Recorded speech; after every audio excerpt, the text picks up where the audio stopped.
guys, Retro Rewinder here, coming at you with another pickup video. As you can see to my left here, I have quite a bit of stuff, so I'm going to run through this stuff pretty quickly. There are a few stories that I think are pretty good that I will, when I get to those, I'll say those. So the first thing I'm going to start off with, this will not have any type of format just because there's so much. I didn't feel like going through and sorting it because I just filmed my 350 subscriber contest. The first thing I have here was at a garage sale, and this is actually a pretty good story. It is a pink DS, a copy of Harvest Moon, The Tale of Two Towns, a copy of Crash Bandicoot, The Huge Adventure,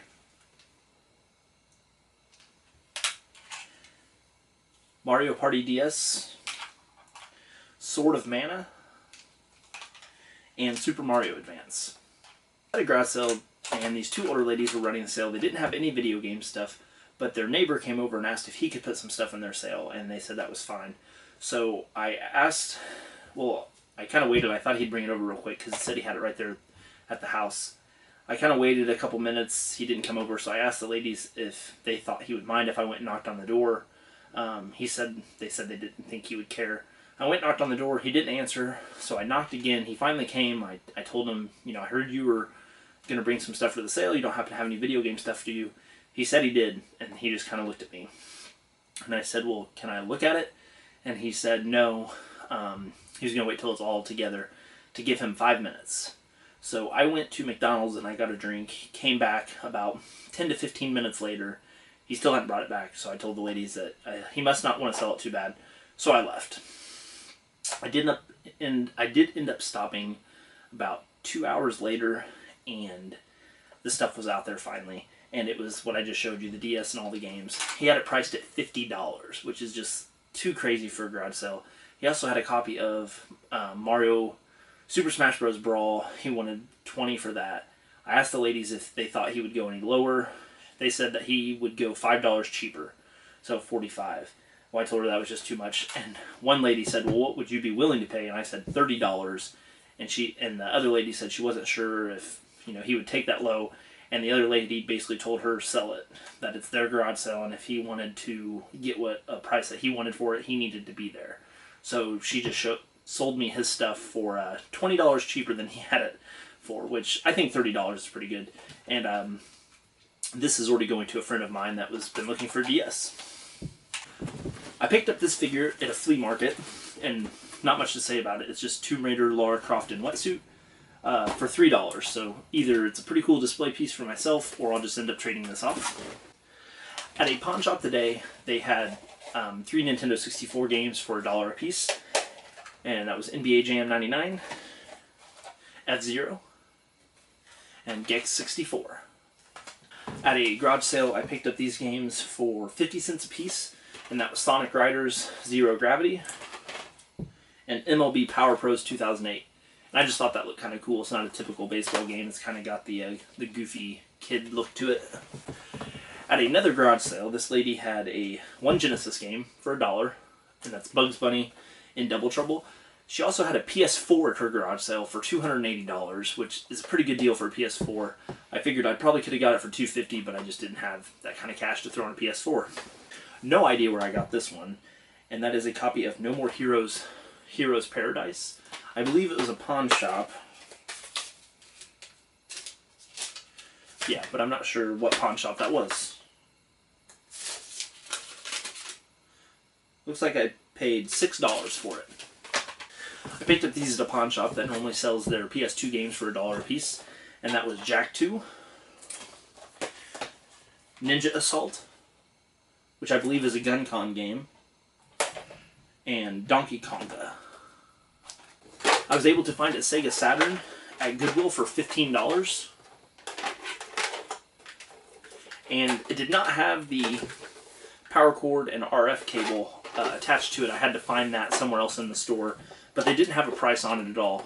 And even if it did have a price, I probably would have just, you know, peeled the sticker off and plugged it into the back of this, because I think that's just stupid that they don't bundle the cords that are supposed to go with the system with the system by trying to make more money. So I would have just plugged it into the system anyway. Okay, this is a pretty good story too. At this particular pawn shop, they They had a copy of Castlevania Lords of Shadow 2. A GameCube. They had this priced at $15. It came with the cords and the controller. They had the Castlevania priced at $10. And a friend of mine was looking for a Wii because her son's Wii broke. So I'd kind of been on the lookout for one. And they had a Wii there. They had the Wii priced at $30, the GameCube at $15, and the PS3 game at $10. So that would have been, $55. I asked if they would take $10 for the GameCube because the rubber on the joystick is messed up. And he said if I bought all 3 items, which I was planning on doing anyway, that he would give me 15% off. And then once they started figuring it out, they gave me the 15% off. And then they also charged me $10 for the GameCube like I originally wanted. And they started throwing stuff on there like a sweeper and a saw. Somehow they added that on there too, but didn't charge me for it. They said they were just trying to sell the item and basically said they could just throw it away after that. I don't really know what the deal was that. But once they rang everything up, I ended up paying $37 after tax for everything. So I got a really good deal on that.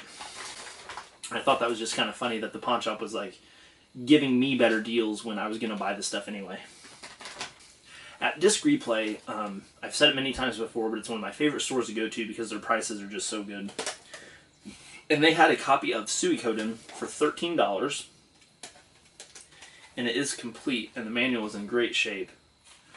For $13, I just couldn't leave that there. They also had a copy of Castlevania Legacy of Darkness for $20, which $20 is actually a pretty good deal on that game anyway, but it did come with the booklet. And online, the booklet alone can sell for 15 to 20 bucks. I caught a pawn shop slipping pretty hard on this one. One game they had for sale for all their PSP games were $4, which is weird because all their other games are like 10 bucks a piece. But it was Dissidia 012 for $4. It is complete as the game flies out of there. But the real good deal at that pawn shop was they had a Game Boy Advance SP listed at 20 bucks, and they had another Game Boy Advance SP right next to it for 15. The one they had listed for 20 though was the special edition that looks like a Nintendo NES in really good shape. This Game Boy Advance SP I believe sells for like $75 on eBay from what I was seeing, in really good shape, and it did have the charger. But I told the lady, I was like, well, why is it priced more than the other Game Boy Advance that was sitting right next to it, even though I knew it was probably $5 more because of it being a special edition. She said she had no idea why, and she just gave it to me for 15 bucks. And then another similar thing is they had a Aqua Blue, I believe it's Aqua Blue, Nintendo 3DS. It does work. The screens are not scratched or anything. This was priced at $40. It was sitting right next to a Nintendo DSi that was priced at $80. So I believe they had the stickers mixed up, but when I went and grabbed this, they don't have the stickers attached to it. They just have a little card sitting next to it with the price, and I just picked up that card too to make sure, and she gave it to me for $40. So definitely caught them messing up their prices there.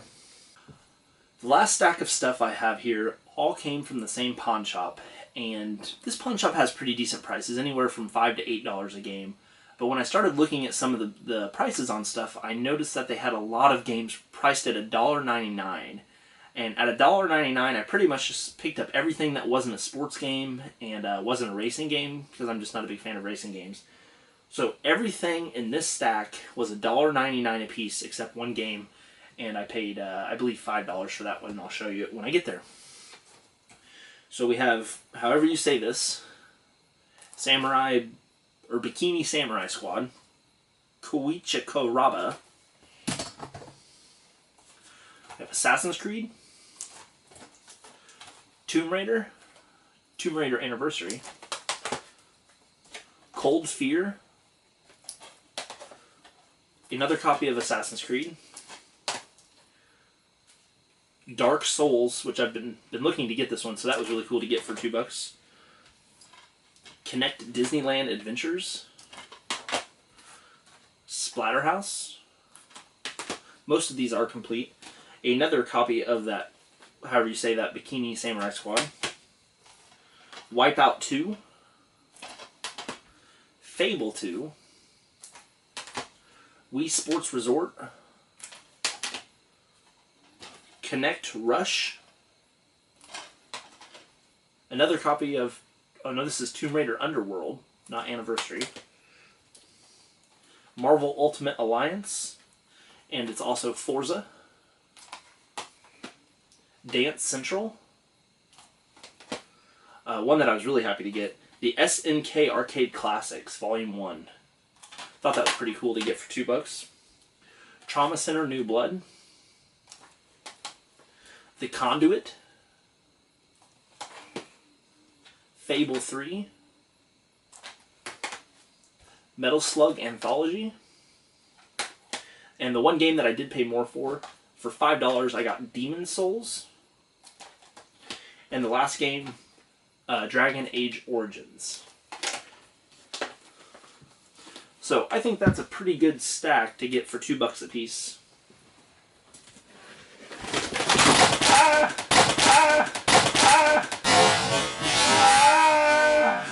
So if there's anything you see in this video that you're interested in, just let me know, and if it's not going into the collection, then you might have a chance of doing a trade with me. So this has been Retro Rewinder. Make sure you thumbs up the video, like, comment, subscribe, all the stuff all of us wonderful YouTube people love doing, and we'll see you next time.